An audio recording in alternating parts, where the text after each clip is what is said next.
Been talking to a lot of people lately. They're always like, I want to change, and they don't do it for whatever reason. But then that change always occurs when I wouldn't say always have to hit rock bottom, but something bad happens to them. And it's like, oh, okay, that's the click that gets you into the gear, that gets you into getting your shit together, so to speak, right? So did you have one of those moments in your life that sort of like clicked you into gear? You're either coasting along or doing something that you didn't really enjoy, and then all of a sudden, bam, it's like, okay, now I've found my purpose. Trying to think and reflect in an insightful way. I'd say yes and no. How about this? I actually Yeah. take it back because I'm thinking at the way beginning of my career, I think it definitely got to the point where I was just like so down and bad.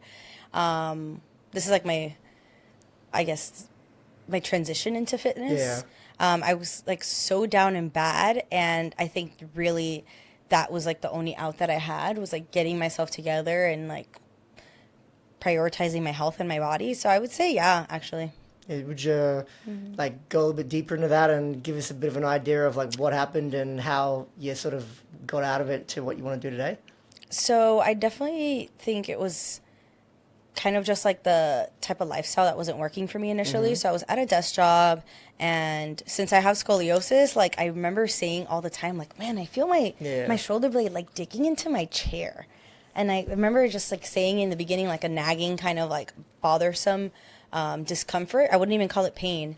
And then it just started getting like exacerbated and exacerbated. And then it started messing with my mood. And then I lost my kind of like my groove for strength training. I was only doing yoga at the time and like focusing on nutrition. So I definitely say I was still like somewhat like in a groove of like focusing on my wellness and like focusing on movement. But it definitely wasn't what I needed. And I think just hitting that rock bottom of like, man, like my mood sucks. Like I'm kind of depressed. My body's achy. I was Yeah. like, I just need to do a whole lifestyle flip. So I think realizing that lifestyle just wasn't for me. And honestly too, like nothing against desk jobs. It was one of those jobs where I probably had like 15 hours of work and I'm there 40 hours a week. Yeah. So I was actually going insane all the time I was like drawing and like figuring out things to do during the day, reading articles. But yeah, I think just having that type of lifestyle that was getting me down, I think gotcha. was that push. So like it's probably people listening to this that are like in the similar situation that you were in. So what would be like the three bits of advice you would give? Hey, I feel ya, I've been in your shoes, like do these three things or these five things that will get you on the path to getting that, consistency, so to speak. I think the first thing is just identifying what in your lifestyle obviously is the biggest thing to change because everyone's so different. But from my perspective, what I really needed was changing my career. So I know that's not the number one piece of advice for everybody, but what is the number one linchpin? What is that number one thing holding you back? For some people, it's their diet. So I think it's just really figuring out what is that number one point. And then I'd say the second thing would be like whatever you're doing a lot of, find the opposite. So I was doing a lot of stretching and a lot of yoga at the time, and my body just it wasn't what my body needed. My body wasn't feeling great from it. I needed a different type of input. So if you're somebody that's doing way too much strength training and you're feeling beat down and your joints hurt, do the opposite. Do some yoga, do some stretching. If you were like me, you look like a rubber band and you have no stability in your body and your back hurts, you definitely 1,000% need strength training. 100,000%. Piece of advice would be, there's like so many aspects of like what went into like changing my life at that point. But I would say the third one is really just focusing on your mindset. I think for me, reading a book that helped you figure out the archetypes, like 4 different archetypes of people, was just really insightful for me because it helped me realize that what made me actually happy was helping others and helping others get fit, helping others feel empowered and strong. So I think kind of figuring out what the number one thing I needed was doing the opposite physically, like really balancing my body. I think that's a better way of approaching it. And then whatever I said last. I gotcha. Well, what is your archetype as a person? So in the book that I was reading, some of them were like the artist, like a warrior, and then I can't remember the other one, but teacher. That was mine. I gotcha. It's called the four-way fold. Oh, four-way. Horrible recollection. Fourfold way. Because he has another one that's called fourfold path or something like that, but they're different. I gotcha. Because I know, maybe like 10 years ago, all the craze was Start With Why, Simon Sinek. It was always about like, got to find your why. Like, he was saying along the lines of like, people don't buy what you do, they buy why you do it type sort of deal, right? So for you personally, obviously, now you've got this, big social media persona and whatnot. So people may not really understand like what goes into a real life to be able to have what you have, successful business, social media presence, or successful strength and conditioning, fitness coach, what have you. So like, give us like a quick rundown of like, what does that look like day to day for you? Ooh, so for me, my passion is personal training. So I start my mornings with my clients and then I go work out at the gym. I try to be really good about recording my workout so then I could go and show up on social media. But I lied. I actually start my morning with posting on socials. I gotcha. Yeah. It's like, what time do you get up and what time's the day start? What time's the day end? Ooh, get ready with me? No, kidding. Yeah, exactly right. I need some, was it rise and grind type of motivation?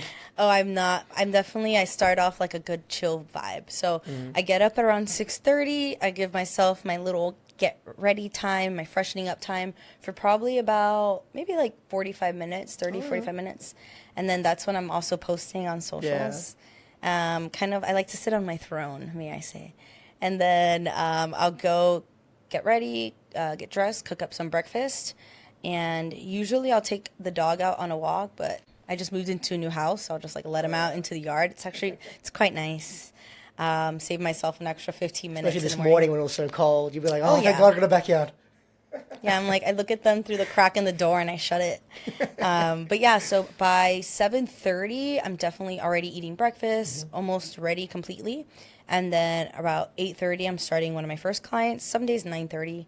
And then by around 11, 12, I'm usually done with my clients in the morning. I usually have, this is kind of like for anybody that has jobs that it's like different seasons or different, this is like my semester. Because usually I'll have like afternoon clients sometimes, but it just so happens right now everybody's in the morning.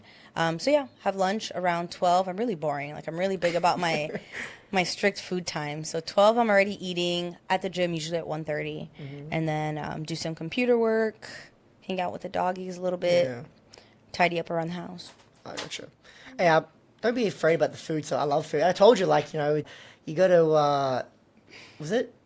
Don't eat to live, live to eat type deal. So I can resonate with like having designated food times and whatnot.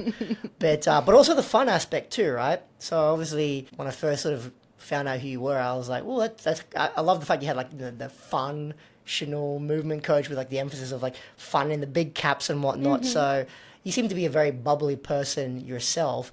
So what does that actually mean for you? Because like when people look at social media, they go, it's just like a fad, or do we actually have to trust this person, what they're saying? So like, why the whole functional sort of movement stuff for you? Why is that important for you and your clients? I think one, it's kind of also like just marrying my personality with like what people perceive as my online brand, but just kind of add joy into whatever you do. Like life can be so like miserable, and like I love the intense like David Goggins peoples of the world that are like, go hard, do harder, like you're never enough. Doesn't tickle my pickle, if may I say. But I think it's important to literally just bring joy into everything we do, and like fitness should be fun. I feel like there was a time where like PE felt cool and PE felt fun, and you go and you bond with your friends. And it's like we need to bring that back. I know gym culture is definitely like thriving and budding right now. There's a lot of run clubs, but just like trying to just like remind people like you can have fun. Not everything has to be so serious. Yeah, I remember. I'm sure they do this in America, but like we didn't live in a area at home with like a cul-de-sac. It was like literally a quiet neighborhood, but people would like drive up and down. And whether it be cricket, which is like similar to baseball, we'd have like get the garbage bins out in the middle of the road and then we'd play, and all of a sudden you'd see car, and everyone move the bins. Like I don't see that happening anymore. So no, it's the iPads. I'm telling you. Yeah, I gotcha. Because when I grew up, it's like feels like an iconic like '90s film or something. Well, I'm watching Stranger Things, like doing the recap right now for season 5, and it's fun. Although I was in '89 rather than, so I'm not that old, but it's like those sort of things that are happening in that show. It's like I grew up on. I was like, well, where has that all gone? And I know that you have parents, mothers, fathers that you have as clients. So for them, like they're the breadwinners, right? So how do you make it fun for them after, you know, a whole hard day of work as an example, or leading into a whole hard day of work? Like, how do you make it fun for them? How do you know it's fun for them? I think one thing that I'll never forget, I had this exercise sports science professor, and he was talking about how he regretted, he spent a lot of time as like a sports coach for like football teams and stuff. But he said that his biggest regret was studying exercise sports science and not psychology.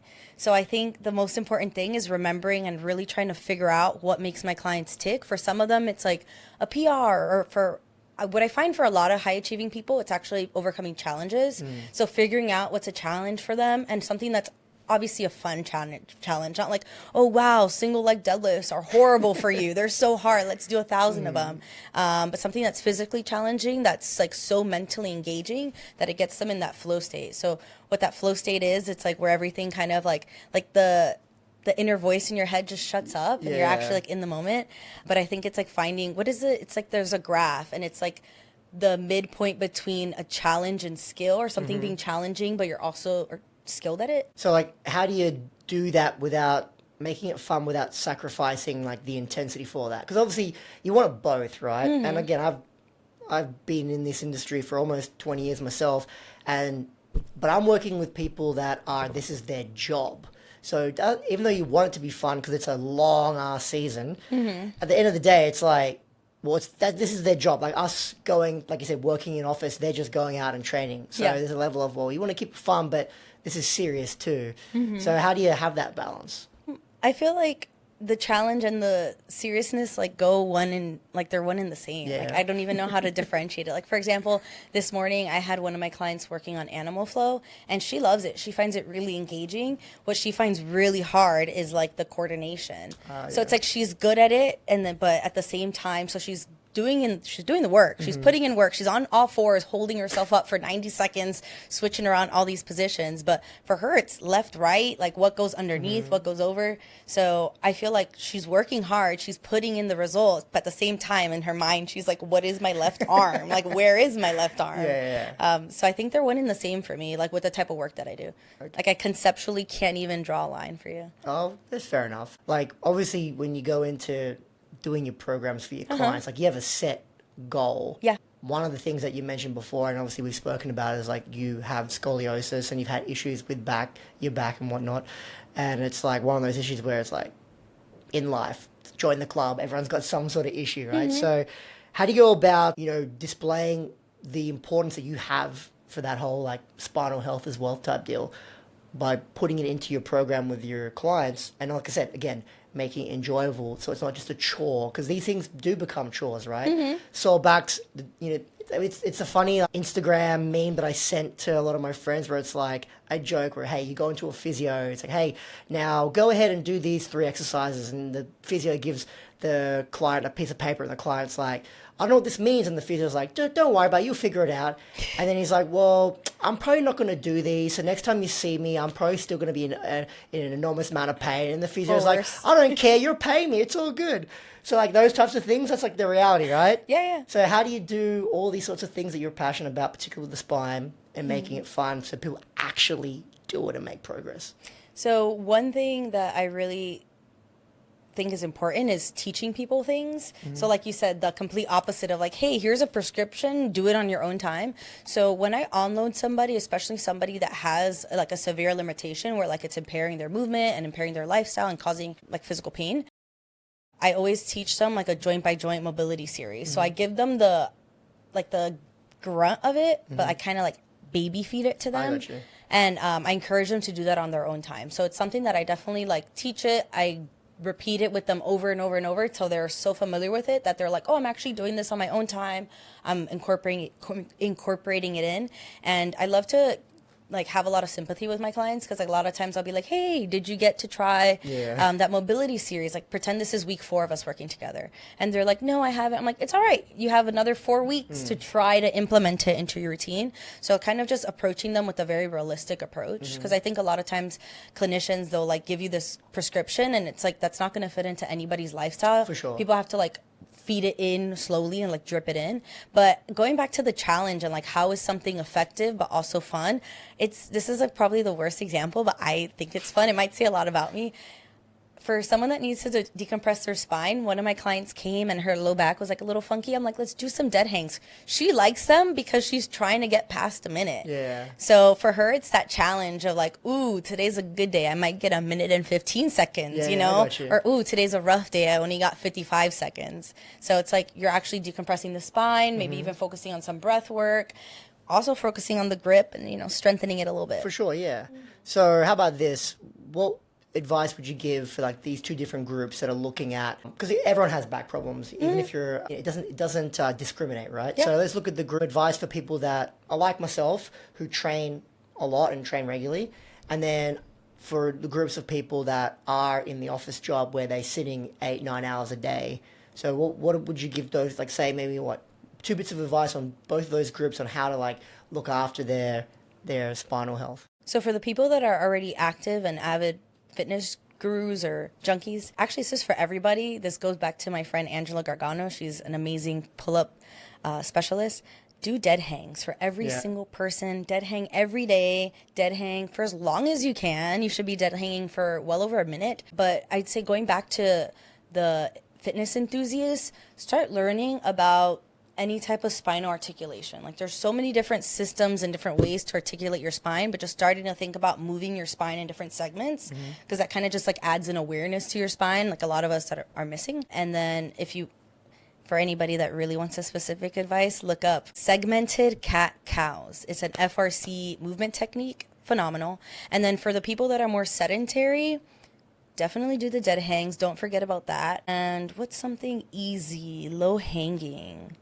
Ooh, honestly, more core stabilization. So probably some core strengthening exercises. Do some dead bugs, bird dogs, something really low hanging that's effective. For those sedentary people, like if they aren't going to a gym, where would you give some examples of where they could dead hang, like maybe in the doorway or something like that? Yeah, if you have a thick doorway, you can jam your fingertips into there and try to hang on the trim. We don't condone any injuries, and we don't have any liability, guys. So if you do that and you fall over and hurt yourself, don't sue us, please. If anybody lives in a house with like a cool stairway, you can like get underneath there. There you go. See, now you're using your noggin.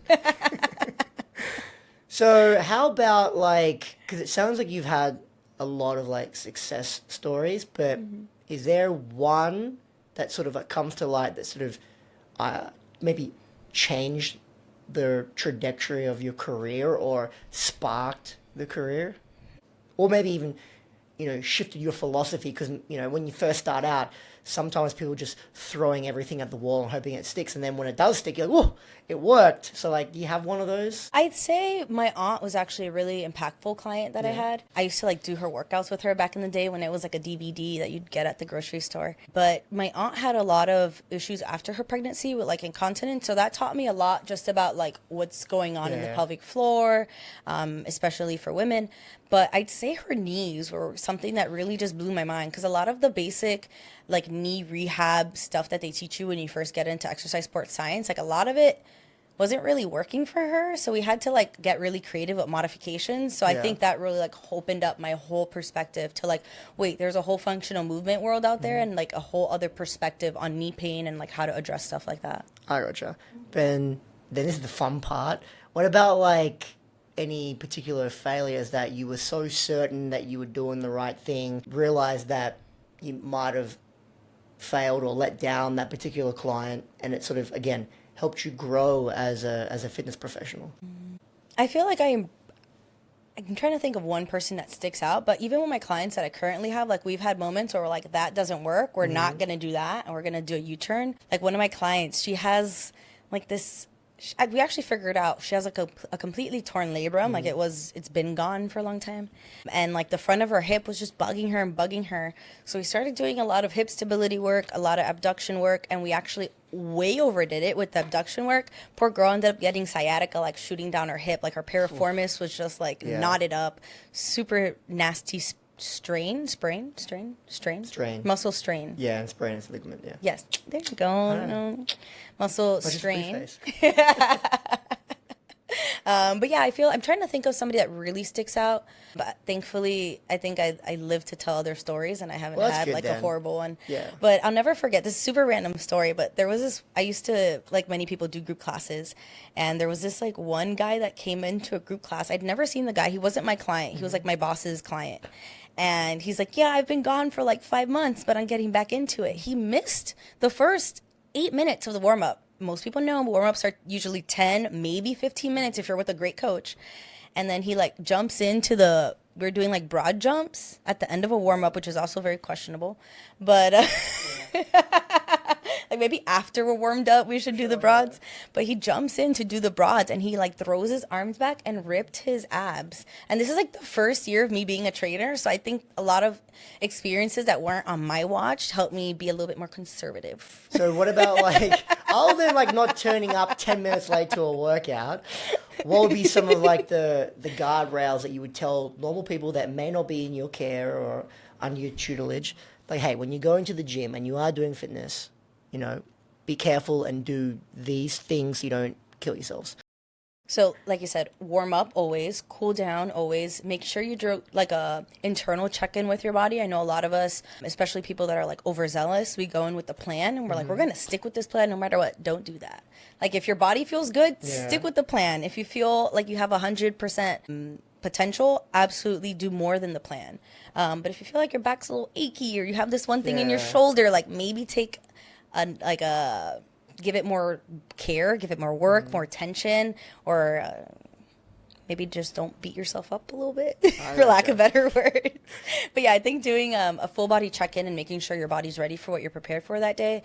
And then one thing I tell a lot of people when they're getting really comfortable with lifting, I always remind people your first and your last rep should always look exactly the same. For sure. Because, or I think a better way to put it is your biggest potential of injury is like a bad first rep or like a bad last rep. You're like getting lazy, throwing the weight down. And so just being mindful of like always having relatively good form. For sure, yeah. And that's important too. I always tell people the same thing. It's like if you are wanting to lift heavy and, you know, you've got a squat, no weight on the bar, a squat that has 415 should look very, very similar, if not the same, in the setup and how you go about the rep. And obviously there's going to be a little bit of tweaking because you've got 415 on your back, but yeah, you're spot on there.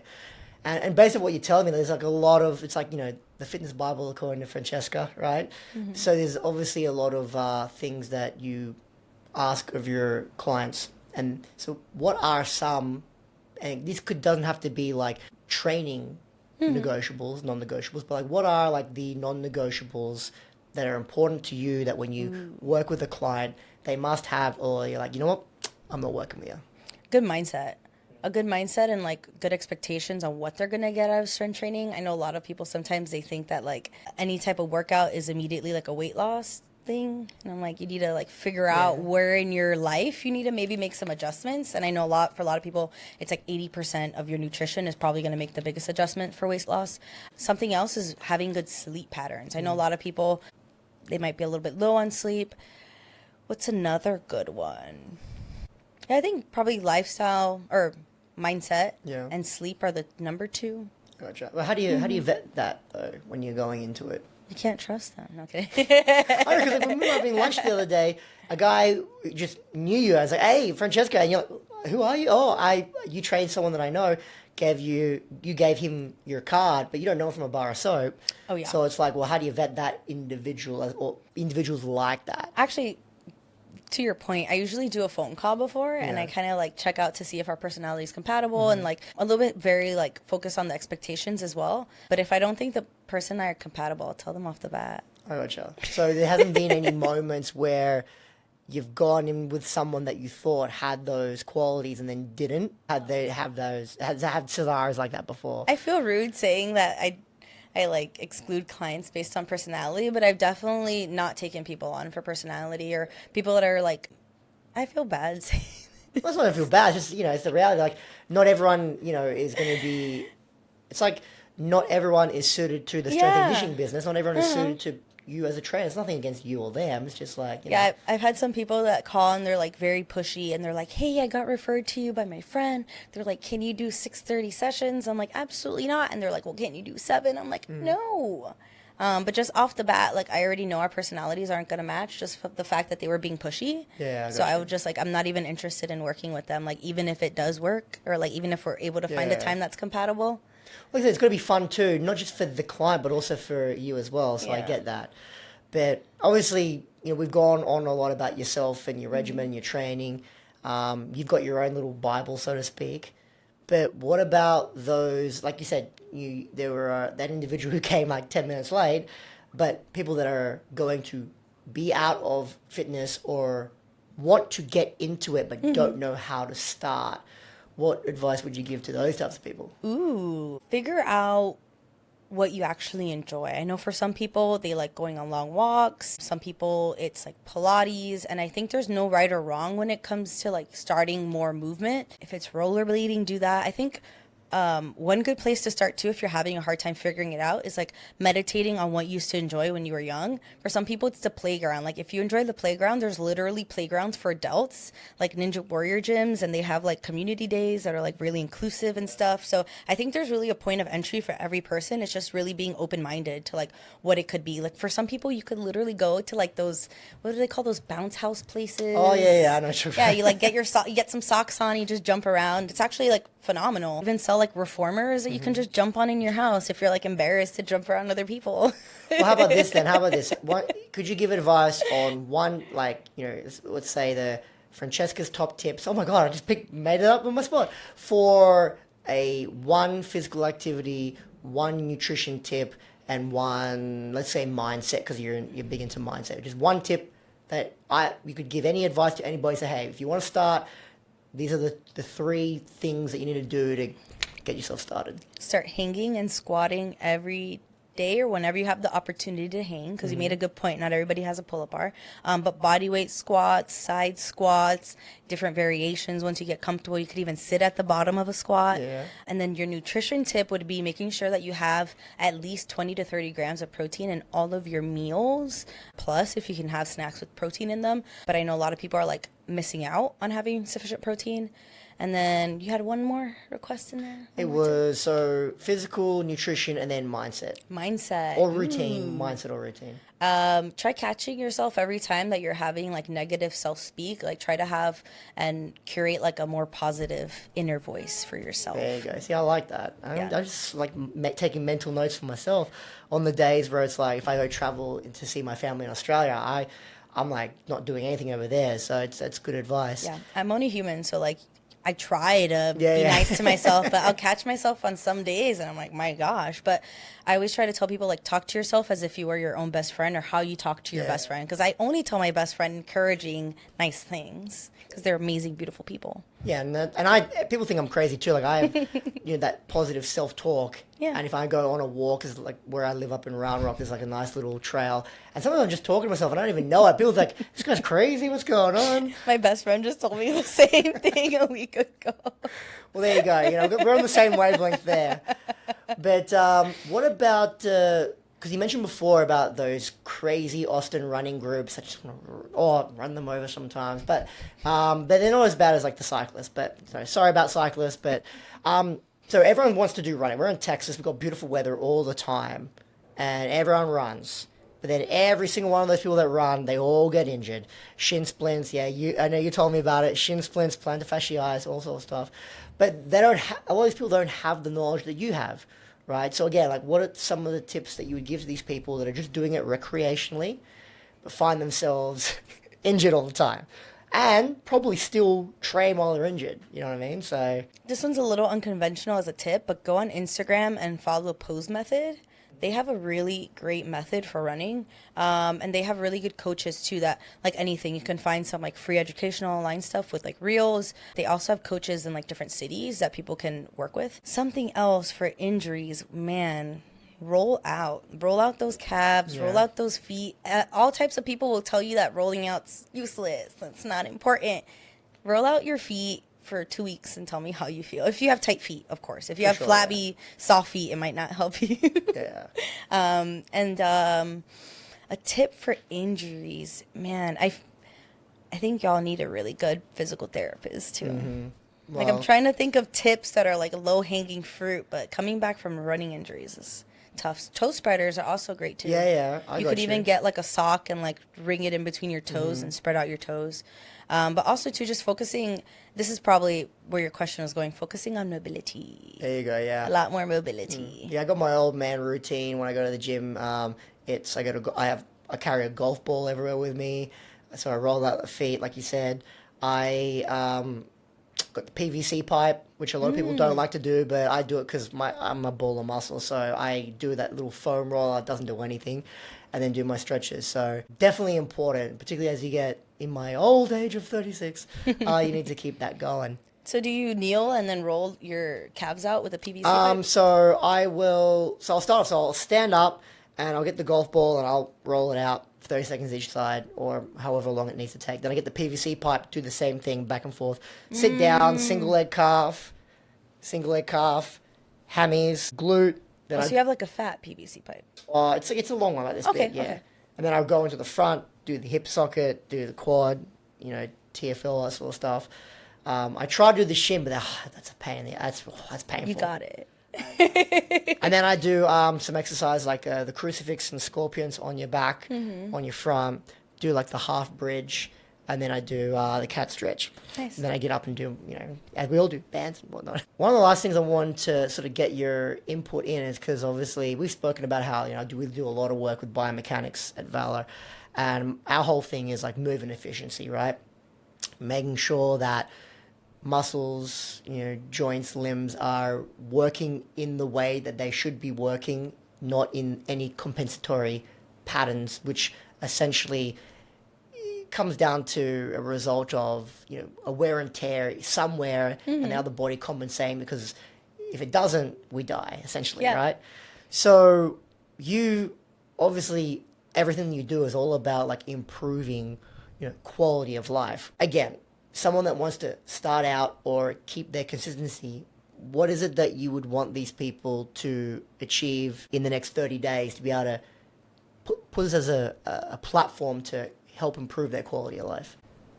I think the goal would be to do at least 30 minutes to an hour movement 5 times a week. I think that is like the gold standard. If you can do 7 days a week, you're an absolute superstar. Yeah. But I think for anybody, like no matter where your level is, no matter how proficient you are, no matter like how much work your body needs, you can be 13 years old or you can be, 85. I think an hour, 5 days a week is a great place to be or to reach for in 30 days. And I think from like a physical standpoint and like what we should be able to do, I'm at a loss of words for that one. What about recovery? Like they've done the 30 to an hour and then all of a sudden they're at the end of the week and they're pooped. What do you help them? I think that includes recovery. Oh, okay. Yeah. Okay, cool. So I think just depending on, it's so hard to say based on different fitness levels and like where people are at, but for somebody that's definitely more a beginner and like trying to figure out their routine for the next 30 days, I'd say maybe even like undulate, like a day of like strength training or a day of more rigorous work, and then a day that maybe is cardio and recovery kind of meshed in together, or maybe like light recovery, kind of just getting the engine going. But yeah, I think a good alternating kind of tempo is kind of rule of thumb for, if I were going to give somebody a prescription for 30 days, like I want you to move in 1 hour a week, alternating on the intensity. You heard it here first. We got like a closing segment that I've started to do over the last, 6 months or so. So I got our man behind the scenes, Will. I'll bring that up here. Got our little spin wheel, right? So I'm going to put this up over here. Oh, I need to move this around. So I'm going to move that there. Okay, so we got our little wheel. We got like a variety of different like categories. So I'll read them out. So you got unsung heroes, take the L, history lessons, touchdowns, sliding doors, you up, which I'm sure you've had a lot going on in your hold the line, chasing waterfalls, this isn't where I park my car, and so you're telling me there's a chance. So basically each of these categories sort of correspond to a particular question. Ooh. So if I hold this down and as the strong fitness coach that you are, give it a big wheel. Am I up? Okay, so here's a question for you here. So what's a 2 a.m. thought that kept you up and changed the course of your life or career? Doesn't have to be 2 a.m. It could be, you know what I mean, middle of the night. I think I have a memory of like laying in bed with like nagging like pain, being like, what if everybody was able to overcome their pain? Or like, what if nobody ever had to deal with like this shoulder pain ever again? So I think that's kind of like my purpose. Yeah. Like, I hate feeling like crap. I want to feel good, and like teaching other people how to like own their bodies. Sure. So less brick walls, more Gumby. Pretty much. Pretty much. Oh, I got you. Hey, well, it's awesome for you to come on. I really appreciate you. It's been a lot of fun. If people like what they hear and they want to get in touch and work with the Queen of Fitness in Austin, if you how want do they to get in touch with you? If you want to actually reach me, email me like it's 1996. But yeah, you can reach me on Instagram. LinkedIn is also not bad too. And I post bad stuff on TikTok if y'all want to laugh. I'm too old for TikTok, so I don't know what that is. What is that? But I will put all your details up in the notes for the episode. But, thanks for coming in, and for everyone that's listening, as we'll do it, like and subscribe. Thanks, guys. Appreciate you. Thank you so much.